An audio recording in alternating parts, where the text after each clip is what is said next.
Efésios, no capítulo 2, a partir do verso 11,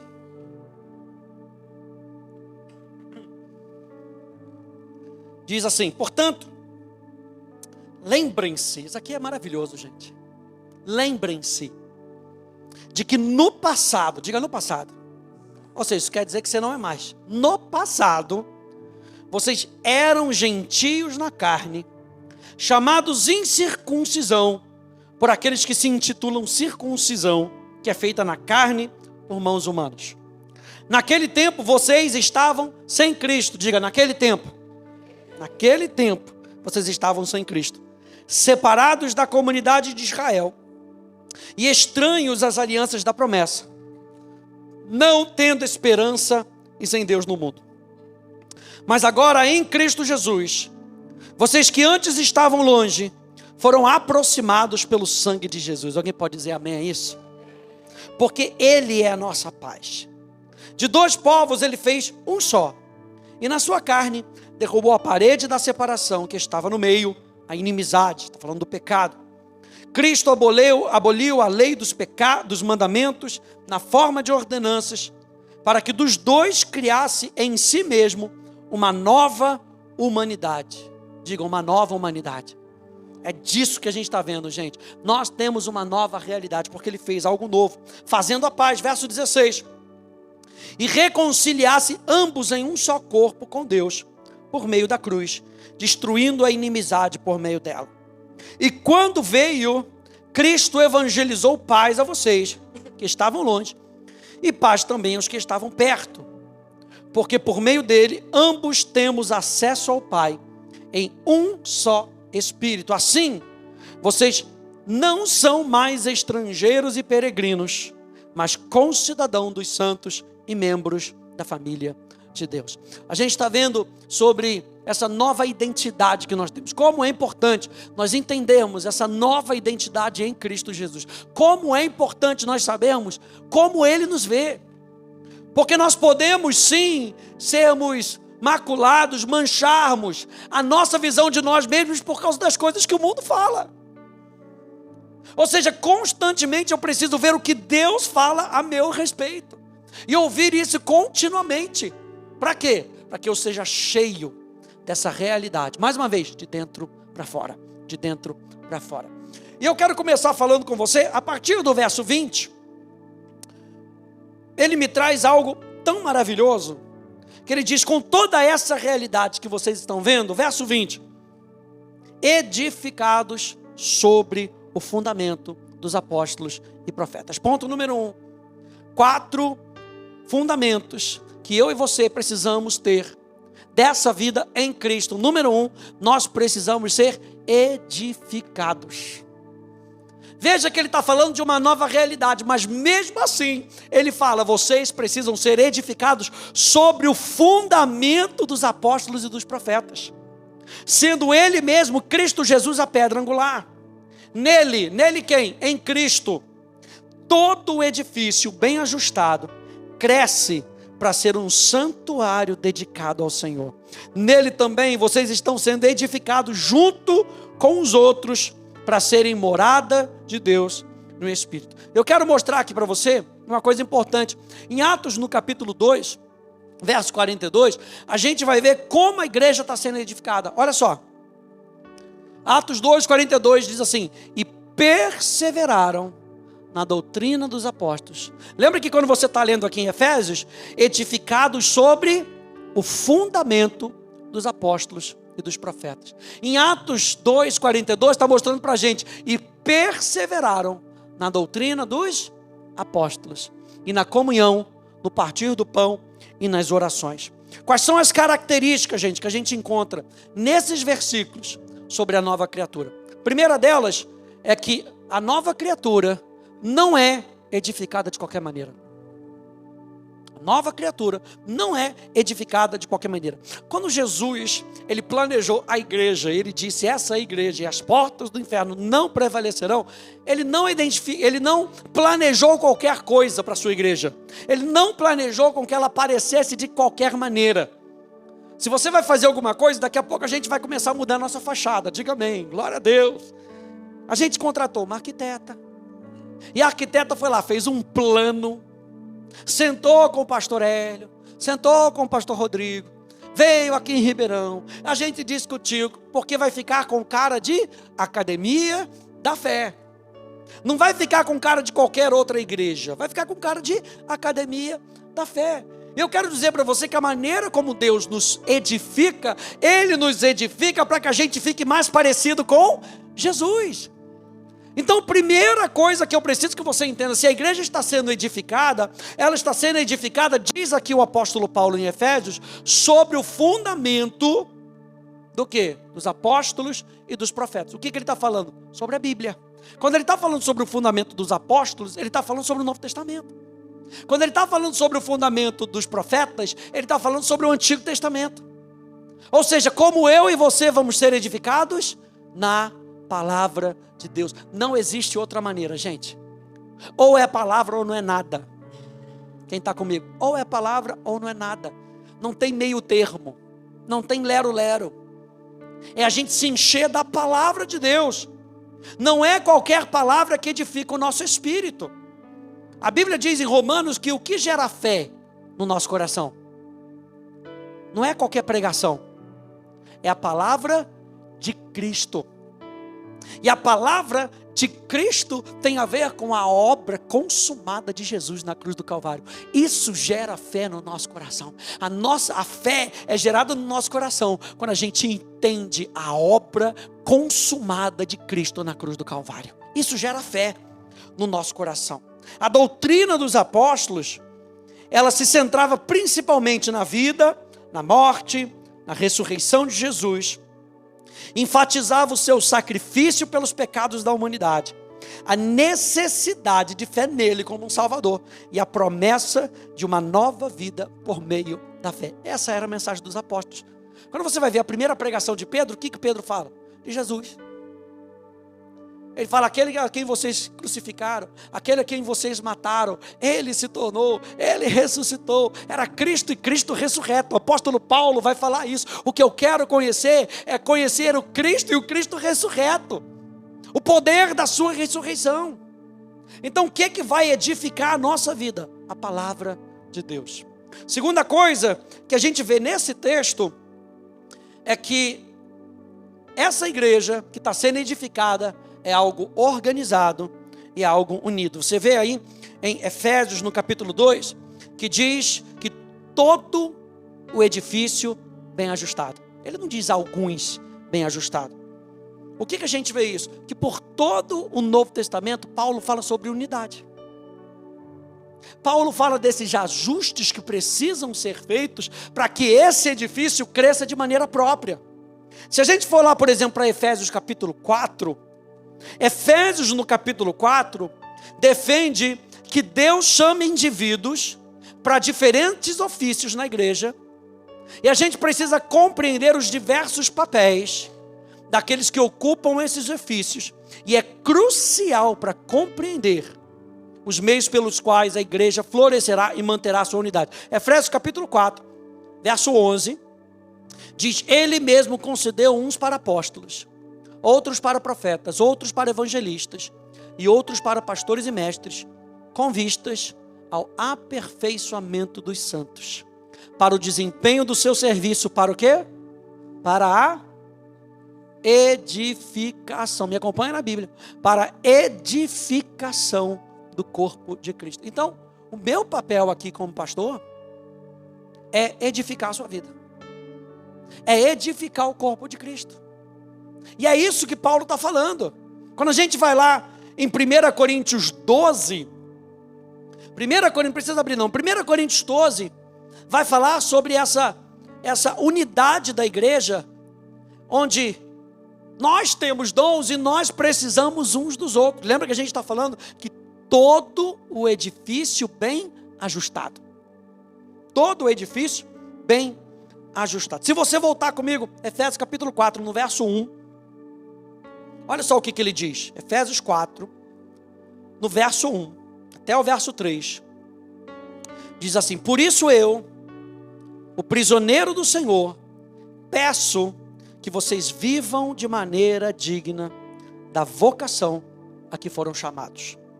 Com toda a humildade e mansidão, com longanimidade, suportando uns aos outros em amor, fazendo tudo para preservar a unidade do Espírito no vínculo da paz. Ele está falando todo o edifício como bem ajustado. Uma pedra não ia poder dizer para a outra: ah, não quero ficar do lado dela não. Essa pedra eu não gosto. Essa pedra que está do meu lado, ela não está muito polida não. Eu encosto nela até arranha minha mão. Não dá. É pedra com pedra. É todo o edifício. É por isso que por todo o Novo Testamento Paulo vai dizendo assim: se vocês mantiverem o vínculo do amor, vocês vão se acertando ao longo do caminho. A gente sempre fala: ah, você acha que o outro não vai para o céu? E se quando ele chegar no céu, a casa dele for do seu lado? Ih, Jesus! Imagina isso. Ah, não, pastor. Mas aí ele vai ter o corpo glorificado. Aleluia, glória a Deus. Eu e você precisamos perceber, gente, que a gente faz parte de uma construção. A gente faz parte de uma construção. Por isso, Paulo deixa aqui o alerta em 1 Coríntios capítulo 3. Na nova tradução da linguagem de hoje, diz assim: na verdade, irmãos, eu não pude falar com vocês como costumo fazer com as pessoas que têm o Espírito de Deus. É forte. Tive de falar com vocês como se fossem pessoas do mundo, como se fossem crianças na fé cristã. Tive de alimentá-los com leite e não com comida forte, pois vocês não estavam prontos para isso e ainda não estão prontos. Porque vivem como se fossem as pessoas desse mundo. Quando existem ciumeiras e brigas entre vocês, será que isso não prova que vocês são pessoas desse mundo e fazem o que todos fazem? Exatamente. É desse jeito, o apóstolo Paulo pegando pesado. Por quê? Porque ele está mostrando para a igreja de Corinto, e ele começa falando aos santos em Corinto. Ele está falando: gente, vocês são santos, vocês nasceram de novo, mas vocês precisam saber viver como nova criatura. Vocês estão vivendo como gente do mundo. Vocês não estão vivendo como pessoas que têm a habitação do Espírito Santo. Valorizem uns aos outros. Amem uns aos outros. Olha, 1 Coríntios 1:10 diz: rogo-vos, porém, irmãos, pelo nome de nosso Senhor Jesus Cristo, que digais todos uma mesma coisa. Mais uma vez, a unidade. E que não haja entre vós dissensões. Antes, sejais unidos em um mesmo sentido e em um mesmo parecer. Ou seja, vamos todo mundo para o mesmo lugar, gente. Vamos todo mundo com o mesmo objetivo. Filipenses capítulo 2, verso 1 ao verso 4, diz: portanto, se existe alguma exortação em Cristo, alguma consolação em amor, alguma comunhão do Espírito, se há profundo afeto e sentimento de compaixão. Você entende que a igreja é formada por pessoas imperfeitas? Não adianta a gente dizer: a igreja não tem isso, a igreja não é aquilo, a igreja é formada por pessoas imperfeitas. E presta atenção nisso, ainda assim ela é a noiva de Cristo. Então cuidado de como você tem falado da igreja. Não estou falando da igreja local, estou falando da igreja porque a gente tenta generalizar, né? A igreja não faz isso, a igreja não faz aquilo. Cuidado, você está falando da noiva do Senhor. Imagina se eu falar isso da sua esposa. Imagina se eu falar isso da sua casa. Você não vai gostar. Agora imagina se Jesus está olhando para isso e falando: gente, é um bando de imaturo mesmo, gente. Está todo mundo no caminho do aperfeiçoamento e você não está. Você está reclamando, mas você não está. Gente, é ilógico. Então assim, o que Paulo está falando? Ele está falando aqui aos filipenses: se há alguma consolação de amor, alguma comunhão do Espírito. Se você está tendo comunhão com o Espírito, ele continua: se há profundo afeto e sentimento de compaixão. Ele está falando de afeto, ele está falando de amor no coração. Então completem a minha alegria, tendo o mesmo modo de pensar, tendo o mesmo amor e sendo unidos de alma e mente. Não façam nada por interesse pessoal ou vaidade, mas por humildade, cada um considerando os outros superiores a si mesmo, não tendo em vista somente os seus próprios interesses, mas também o dos outros. Quando a gente é edificado na palavra, a gente cresce para que todo o corpo, a gente não está pensando só em nós, a gente cresce para que todo o corpo possa crescer também. E onde é que está a nossa união? Atos 2, 43 e 44, vai dizer: em cada alma havia temor, e muitos prodígios e sinais eram feitos por meio dos apóstolos. Todos os que criam estavam juntos e tinham tudo em comum.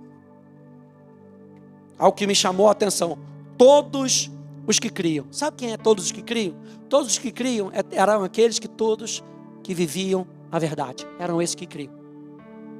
Se você pegar João capítulo 8, depois você anota aí, João capítulo 8, no verso 31, diz assim: e disse Jesus aos judeus que haviam crido nele: se vocês permanecerem na minha palavra. Então aqueles que estavam crendo eram aqueles que estavam na palavra.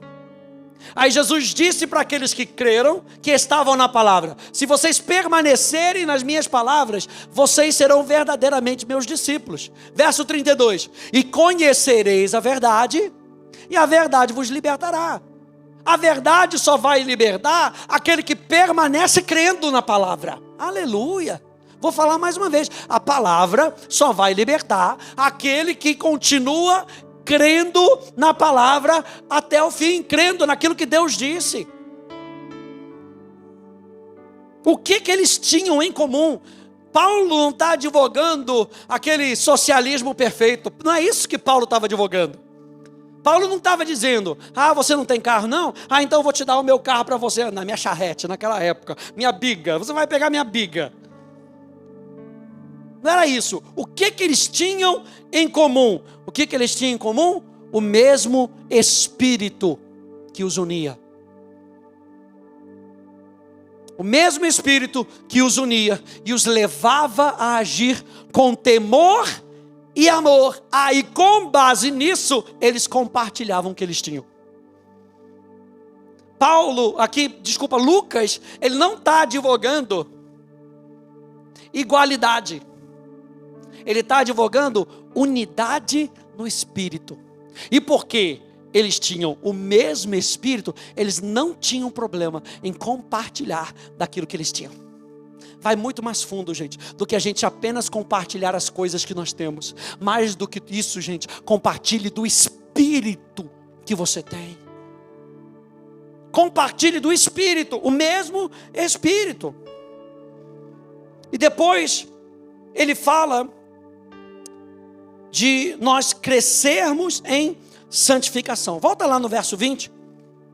Ele diz assim: Efésios capítulo 2, verso 20. Edificados sobre o fundamento dos apóstolos e profetas, sendo ele mesmo, Cristo Jesus, a pedra angular. Nele, todo o edifício bem ajustado. Terceiro ponto, cresce. Cresce para ser um santuário dedicado ao Senhor. Ou seja, se a gente está crescendo como cristão, se a gente está crescendo como corpo, a gente está crescendo com um objetivo. A Bíblia então fala que nós precisamos crescer em santificação. Próxima série da Poli, que é a continuação disso que a gente vai falar. Lembra que a gente está falando que Efésios capítulo 1 até o capítulo 3, Paulo está ensinando a doutrina, Paulo está ensinando quem nós somos em Cristo. Do capítulo 4 ao capítulo 6, Paulo vai ensinar como vocês que são agora novas criaturas, vocês precisam viver como nova criatura.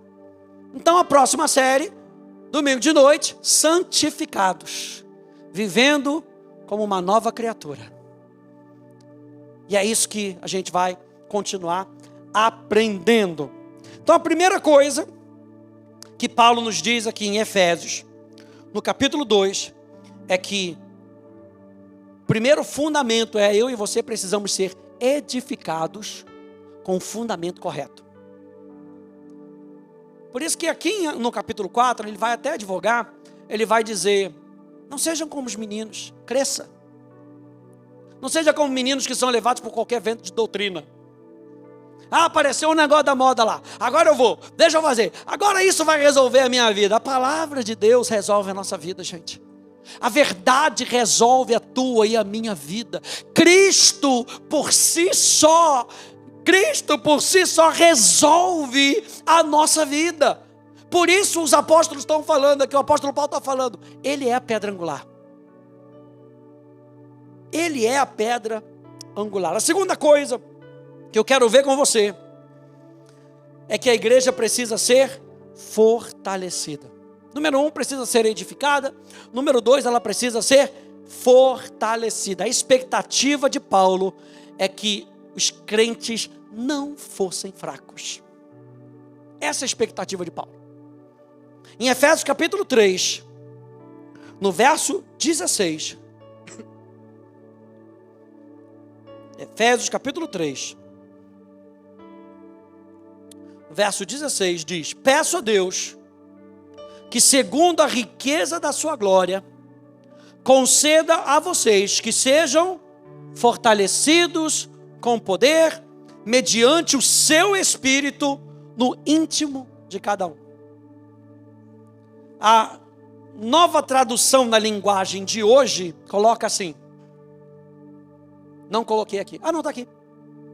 E peço a Deus, que da riqueza da sua glória, Ele, por meio do seu Espírito, dê a vocês poder, para que sejam espiritualmente fortes.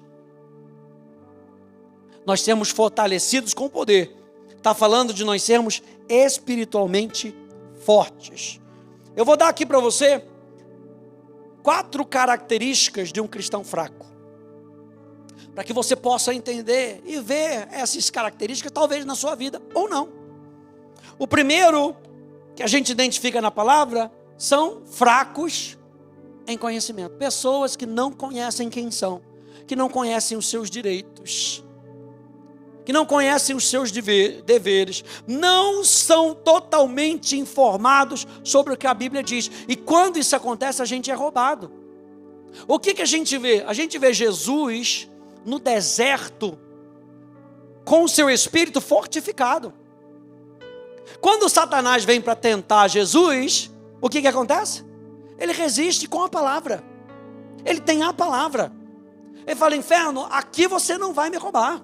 Eu conheço os meus direitos. Quem é que já não falou isso? Aleluia, no supermercado. Aleluia, eu conheço os meus direitos. Se você conhece os seus direitos, você pode fazer posição contra. Preste atenção, você não precisa ficar correndo atrás do diabo. Seu diabo sai fora, você faz posição contra, resistência. O posicionamento do novo crente não é ficar correndo atrás do diabo. O posicionamento do crente é de resistência. Nós já vimos, está sentado em lugares celestiais, juntamente com Cristo. E o diabo quer com que você saia desse lugar, porque é um lugar de autoridade, é um lugar de descanso. E o que ele quer? Ele quer com que você saia. E se você sai, você começa a trabalhar por esforço próprio. Agora, assentado em lugares celestiais, você está assentado num trono juntamente com Ele, e é um trono de graça. É um trono de poder e autoridade. Não é a sua autoridade, é a autoridade dele. Então quando o inferno se levanta contra você, e você sabe do seu direito, você pode usar de autoridade. Mas muitos crentes são fracos porque não têm conhecimento. Isso tem derrotado muitos cristãos, gente. Número 2, e aqui, esse daqui é muito importante também, são fracos de consciência. O que eu quero dizer com isso? Que a consciência é a voz do nosso espírito recriado. Você sabia que você tem uma voz do lado de dentro, que é a voz de quem você é? Lembra que nós começamos falando que nós temos um espírito, nós somos um espírito, nós temos uma alma e nós habitamos no corpo. Quando você nasce de novo, o seu espírito agora tem um relacionamento com Deus. Esse espírito, que é quem você é por dentro, tem uma voz. E lembra que o apóstolo Paulo diz que aquele que se une ao Senhor é um só espírito com Ele. Ou seja, ele começa a ter a mesma mentalidade. Ele começa a ter as mesmas vontades. Ele começa a ter os mesmos desejos. Como? De dentro para fora. E existem cristãos que são fracos de consciência, condenando-se por algo que Deus não condena.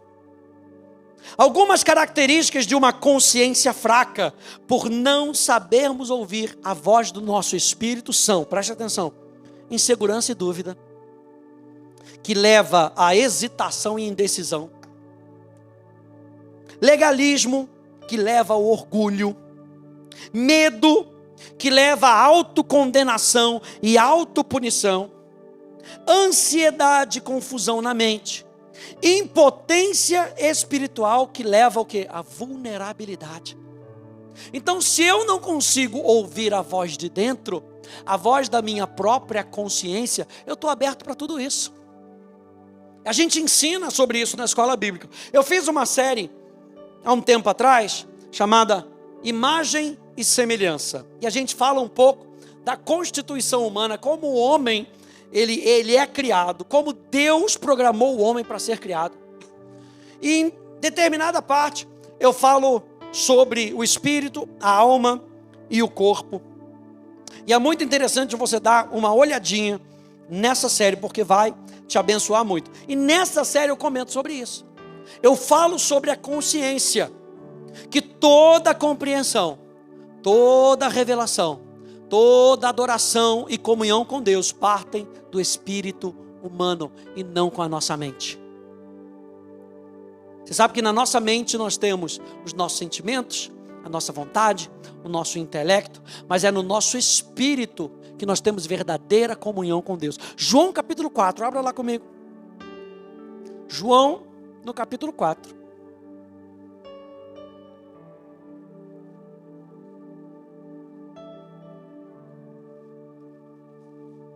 Verso 23. E verso 24.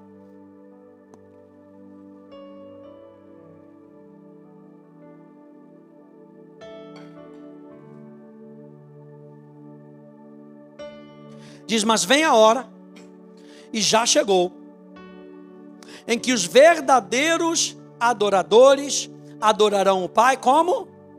Em espírito e em verdade. Porque são esses que o Pai procura por seus adoradores. Deus é espírito. E importa que os seus adoradores o adorem em espírito e em verdade. Então você é um ser espiritual. O ser humano foi criado para ser um ser espiritual. Por que que as pessoas estão buscando tantas religiões? Porque o ser humano é um ser espiritual. E uma das funções do espírito humano é adorar. É adorar a Deus, é ter comunhão com Deus. E o ser humano está nesse mundo buscando a Deus. Você encontrou a Ele, foi encontrado por Ele, e agora a gente pode voltar para esse mundo e dizer, ei, aquilo que você está procurando, como Jesus disse para aquela mulher samaritana, aquele a quem você está procurando já chegou. Você muito bem pode, esse é o ano da gente lançar as redes, você lançar a rede dizendo, está procurando alguma coisa melhor? Eu tenho o melhor, eu tenho Jesus, e esse Jesus transformou a minha vida. Esse Jesus mudou o meu destino. E é isso que você está procurando? Eu tenho. Eu sei onde é que encontro ele. Aquela mulher samaritana saiu transformada. Ela voltou, ela foi para a sua cidade, abriu a boca, evangelizou e trouxe um montão de gente com ela. Eu encontrei. Então quando a gente fala do espírito humano, gente, o espírito humano, uma das funções do espírito humano é a consciência. E a consciência é responsável pelo discernimento e distinção entre o certo e o errado. Por que tem muita gente que está fraca e não forte na fé? Porque não ouve a voz do seu espírito recriado. Não ouve aquela voz que diz, opa, isso aí não está na Bíblia não. Opa, cuidado com isso. Opa, pode ir funda. E aí as pessoas elas vão vivendo pelos seus sentimentos, aquilo que a gente acha. E olha só que interessante, Porque a consciência, olha só, a consciência é a realidade que te impede de se autodestruir. A consciência é a voz que dirige. É um detector do bem e do mal. A consciência te afasta do mal, te salva da ameaça do pecado. E é como evitamos caminhos errados. E você tem um espírito, e esse espírito que está dentro de você tem uma consciência. E essa consciência vai alertar você. Vai alertar você do pecado. Vai alertar você das coisas desse mundo. Vai alertar você de quando Satanás tentar fazer algo contra você. Então é muito importante, gente, a gente ouvir a voz do nosso espírito recriado. É muito importante.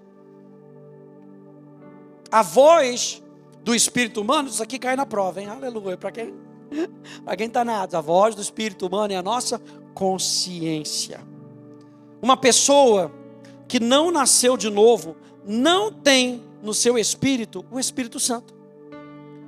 E portanto, gente, não pode confiar na voz que vem de dentro. Se ela não tem um espírito recriado, se ela não tem essa conexão com Deus, ela não tem de onde tirar palavras de vida. E aí tem muita gente que diz assim, mas a gente não pode confiar no nosso coração. Pegando Jeremias, é a verdade ou não é? Quem já ouviu esse texto? O coração do homem é enganoso. Mas vamos ler Jeremias? Abre comigo Jeremias capítulo 17. Pastor, não dá para confiar no coração. Vamos ver o que Jeremias capítulo 17 está falando.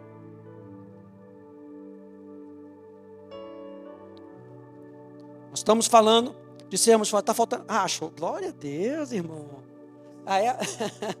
Valeu, show de bola, resolvido. Jeremias, no capítulo 17, a partir do verso 1,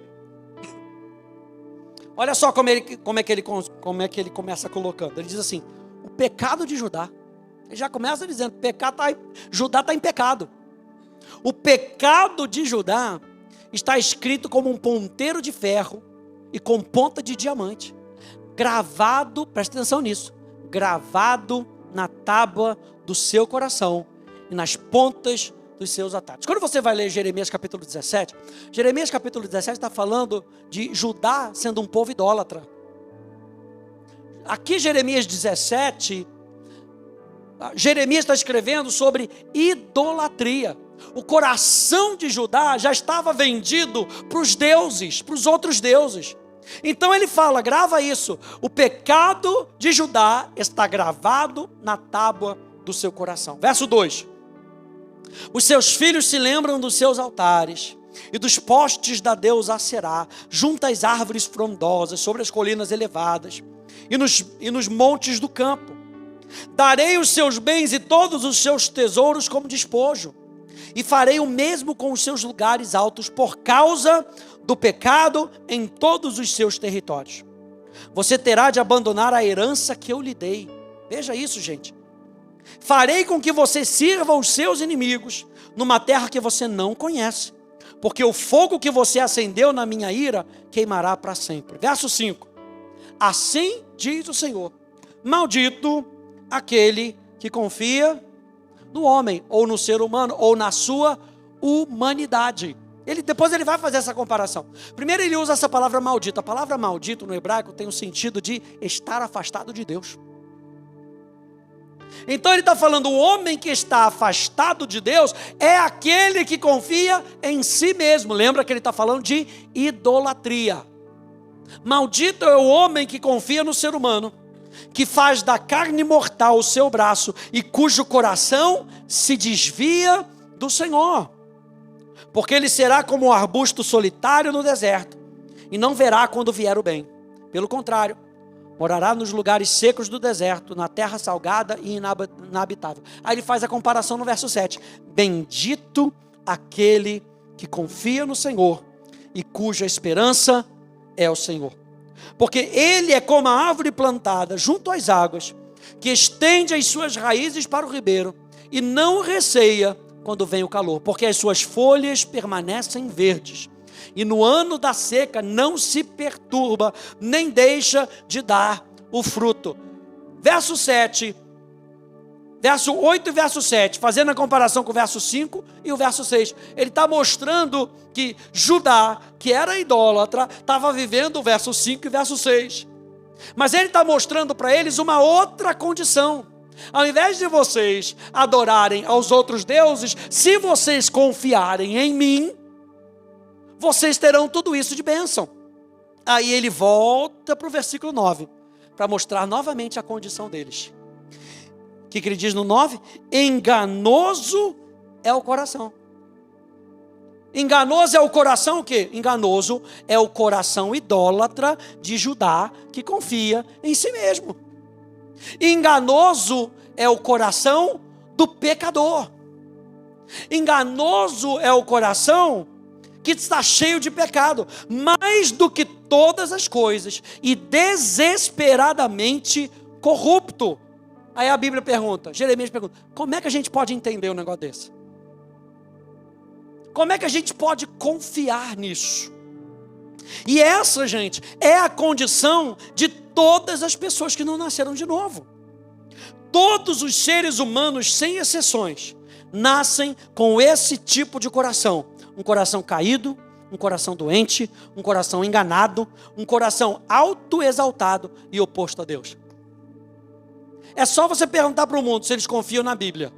Ah, não, eu confio. Tá, e o que quer dizer com relação a isso? Não, eu tenho minha própria opinião. Quando tem a própria opinião, já se autoexaltou. Já não está mais confiando na Bíblia. Então, se a pessoa não nasceu de novo, ela tem um coração enganoso. Você não pode esperar que ela conheça Deus. Ela já ouviu acerca de Deus, ela tem informação acerca de Deus, mas ela não conhece Deus. Aí no verso 10 ele diz assim, eu sou o Senhor. Eu sondo o coração. Eu provo os pensamentos, para dar a cada um segundo os seus caminhos, segundo o fruto das suas ações. E eu quero lembrar a você, que faz parte dessa nossa série, que quando uma pessoa nasce de novo, olha só, a gente lembra?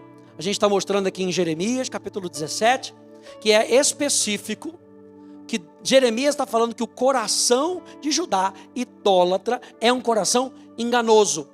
Agora, olha só o que a Bíblia diz. Lembra que eu comecei falando para você? Aqui, ó, logo lá no início. O pecado de Judá está gravado na tábua do seu coração. Lembrou disso? Agora, olha só o que diz Ezequiel. Eu lhes darei um novo coração. E porei dentro de vocês um espírito novo. Tirarei de vocês o coração de pedra e lhes darei um coração de carne. Porei dentro de vocês o meu espírito e farei com que andem nos meus estatutos, guardem e observem os meus juízos. A nova criatura tem um novo coração. E se tem um novo coração, tem uma nova voz que nos dirige. Olha só essa outra passagem aqui. Romanos no capítulo 6, verso 17 e 18 diz, mas graças a Deus, que tendo sido escravos do pecado. Se eu era escravo do pecado, o meu coração era enganado pelo pecado. E o pecado sempre foca, gente, naquilo que me dá prazer. Quando nós somos escravos do pecado, a gente não tem outra opção a não ser pecar.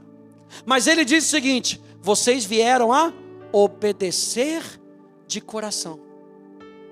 Como é que a gente poderia saber que eles estavam realmente obedecendo? É porque eles nasceram de novo. E se eles nasceram de novo, eles têm um novo coração e uma nova disposição para fazer a vontade de Deus. Vocês vieram a obedecer de coração a forma de doutrina a que foram entregues. E uma vez libertados do pecado, foram feitos servos da justiça. Atos capítulo 15, verso 7 a verso 9, diz, havendo grande debate, Pedro tomou a palavra e disse, irmãos, vocês sabem que desde há muito, Deus me escolheu entre vocês para que da minha boca, os gentios ouvissem a palavra do evangelho e crescem.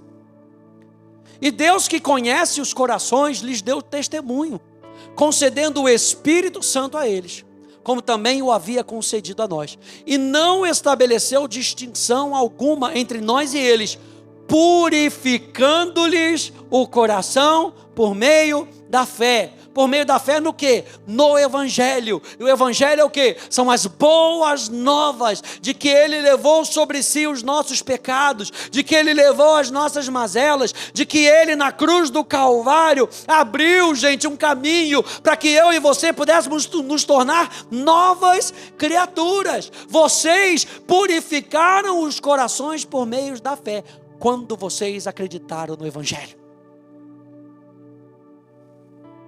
João capítulo 7, verso 37 a 39. Na nova tradução na linguagem de hoje, diz: o último dia da festa era o mais importante. Naquele dia Jesus se pôs de pé e disse bem alto: se alguém tem sede, venha a mim e beba.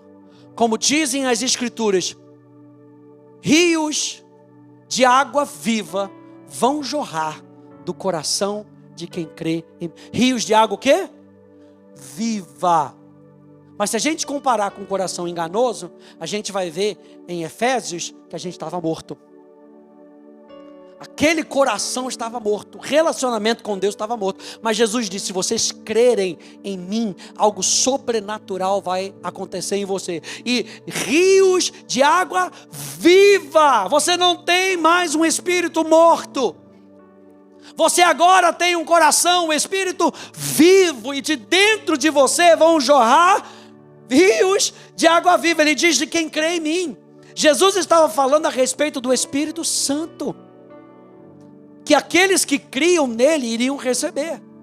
Essas pessoas não tinham recebido o Espírito, porque Jesus ainda não havia voltado para a presença gloriosa de Deus. Eles ainda não tinham nascido de novo. Mas ele diz: no momento que vocês crerem, no momento que eu for e apresentar o meu sacrifício para o Pai, vocês vão se tornar novas criaturas.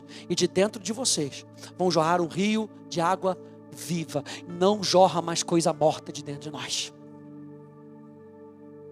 1 Timóteo capítulo 1, no verso 5, diz: o objetivo dessa admoestação que ele estava fazendo ao seu filho amado Timóteo é o amor que procede de um coração puro, não de um coração enganoso, não de um coração pecador, de um coração puro, de uma boa consciência e de uma fé sem hipocrisia. Por que muitas pessoas têm se tornado fracas? Porque não têm ouvido a voz do seu coração recriado. E isso é muito importante, a gente crescer nessa consciência de que o Espírito Santo nos alerta. O nosso espírito, na nossa consciência, vai nos dar direções para que eu e você possamos evitar aquilo que é ruim, para que a gente possa aproveitar coisas boas que Deus tem para mim e para você. Terceiro ponto, penúltimo ponto. Uma das marcas, das características de pessoas fracas é que são fracas de vontade. Fracas na sua vontade. Facilmente influenciados a agir contra a voz da sua própria consciência. O que isso quer dizer? Que os sentimentos estão mais em alta do que a voz do Espírito. Fraca na sua vontade. Quando você vê aquele pudim na geladeira, aleluia, e a sua consciência diz: não come o pedaço todo não, aleluia. Obrigado, Nível, aleluia, glória a Deus. Pedação de pudim, eu falei: tá bom, não vou comer todo, vou pelo menos dividir, aleluia. A sua consciência fala isso com você, você sabia? Para você cuidar do seu corpo, para você cuidar da sua alma. A sua consciência fala. E sabe o que acontece quando a consciência fala? Você precisa exercer a sua vontade. Não é porque o seu espírito falou que agora o seu espírito vai dominar o seu corpo e você vira marionete do seu corpo, e ao invés de comer o pudim, você vai pegar uma folha de alface, aleluia. Olha que gostoso esse pudim, você come pudim verde. Já fez isso, né? Já comeu alface dizendo: que delícia de pudim, aleluia. Quando o seu espírito fala com você, você tem que exercer a sua vontade. Você tem que dizer para você mesmo: não vou pegar, vou partir esse pudim e 16 avos, aleluia. É uma colherada só. Vai sobrar pudim para 16 semanas, aleluia. Eu e você precisamos exercer a nossa vontade. Gente, quando eu resisto à voz da consciência, a gente pode ficar com a consciência cauterizada. Isso aqui, gente, é triste demais. Porque a consciência cauterizada tem algumas características. Ela é insensível, ela é instável. Porque quando você começa a dizer não para a voz do seu espírito, ah não, isso não, ah não, isso não, já se torna normal nem ouvir. Então o coração fica cauterizado. O coração fica insensível. Uma das características de uma consciência cauterizada é uma consciência enganada, sempre seguindo os ventos da doutrina que mais lhe agradam. Porque ao invés do Espírito Santo, você ouvir o seu Espírito dizer para você: olha, isso aí está contrário à palavra. Não, tá bom. Esse aqui que eu gosto, isso aqui é o que me faz bem. Aí como a gente pega muitas vezes aquilo que me faz bem, e muitas vezes aquilo que me faz bem pode estar me enganando, a gente se torna com uma consciência enganada. É por isso que a gente precisa estar constantemente na palavra. Primeiro ponto, edificados no fundamento. Terceira característica da consciência cauterizada: falta de discernimento. O que é o discernimento? A Bíblia fala que um dos dons do Espírito é discernimento de Espírito. E o discernimento de Espírito não é discernir se tem um espírito mau. É discernir a intenção do coração. E tem muitas vezes que você vai conversar com alguém, vai fazer um negócio com alguém, e o Espírito Santo já falou com você, e ali está ali o seu espírito dizendo para você: não faz, cai fora. Mas se a minha consciência está cauterizada, eu nem ouço. Eu quero fazer mesmo, está me aproveitando ali os milhões, eu vou pegar esses milhões, aí dá ruim, porque não ouviu. Eu me lembro uma vez o Kenneth Hagin, ele falando que ele começou a escrever lá os livros, né, fazer lá aquela questão dos livros, das fitas, eram as fitas. Começou a fazer muitas fitas de áudio, né, para poder vender. E aí chegou uma pessoa perto dele e falou: olha, eu tenho a estrutura que você precisa. Eu tenho já tudo pré-formatado, tudo ajeitado para você. Você só precisa me passar suas fitas. Aí ele ouviu, gostava, e falou: um momentinho que eu vou orar. Aí ele foi orar. Aí o Espírito Santo falou com ele: não faz. Não faz por quê?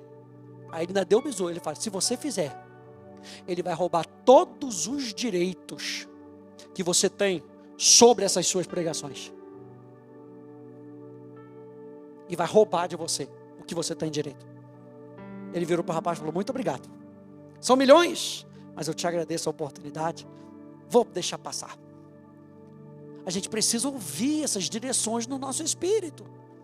E quando a gente ouve, a gente tem que fazer o quê? Exercer a nossa vontade.